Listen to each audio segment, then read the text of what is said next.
जब किसी समाज की दिशा तय करनी होती है तो इतिहास गवाह है कि सबसे पहले स्कूल की घंटी बजती है। वहीं से बराबरी, अवसर और भविष्य की नींव रखी जाती है।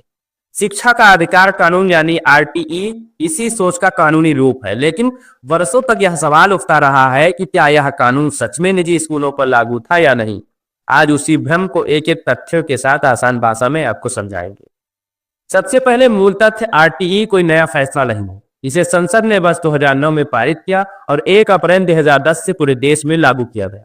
इस कानून ने 6 से 14 वर्ष तक के हर बच्चे को मुफ्त और अनिवार्य शिक्षा का कानूनी अधिकार दिया। इसका मतलब साफ है कि अब शिक्षा सरकार या समाज की दया पर नहीं, बल्कि बच्चे का अधिकार बन गई। अब मुफ्त और अनिवार्य शब्दों को ठीक से समझना बहुत ही जरूरी है। मुफ्त का अर्थ केवल स्कूल फीस से छूट नहीं, बल्कि किताबें, यूनिफॉर्म और जरूरी शैक्षणिक सुविधाएं भी इसमें शामिल है। अनिवार्य का मतलब यह है कि सरकार की जिम्मेदारी है कि कोई बच्चा स्कूल से बाहर न रहे। अगर कोई बच्चा पढ़ाई से वंचित है तो सवाल सिस्टम से किया जाएगा, बच्चे से नहीं।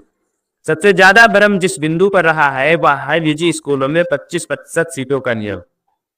आरटीई कानून की शुरुआत से ही यह प्रावधान मौजूद था कि निजी गैर सहायता प्राप्त और गैर अल्पसंख्यक स्कूलों को अपनी शुरुआती कक्षाओं में कम से कम 25% सीटें आर्थिक और सामाजिक रूप से कमजोर वर्ग के बच्चों के लिए देनी होंगी।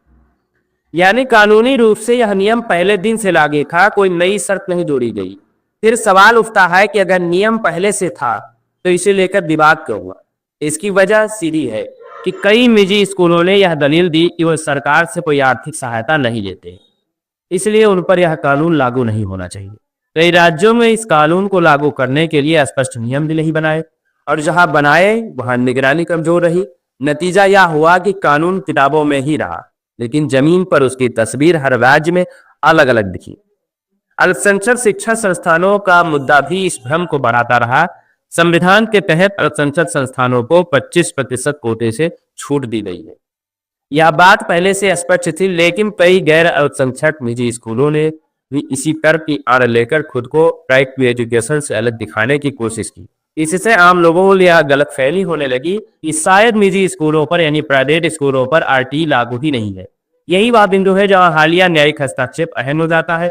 सुप्रीम कोर्ट ऑफ इंडिया ने साफ शब्दों में कहा कि राइट टू एजुकेशन कोई विकल्प नहीं, बल्कि संवैधानिक जिम्मेदारी है। अदालत ने यह स्पष्ट रूप से कहा कि प्राइवेट, गैर सहायता प्राप्त और गैर अल्पसंख्यक स्कूलों पर 25% ईडब्ल्यूएस कोटा पहले भी लागू था, आज भी लागू है और आगे भी लागू रहेगा। अब इसे लेकर कोई भ्रम या बहाना स्वीकार नहीं किया जाएगा। इस फैसले का मतलब यह नहीं कि कोई नया कानून बना दिया गया है।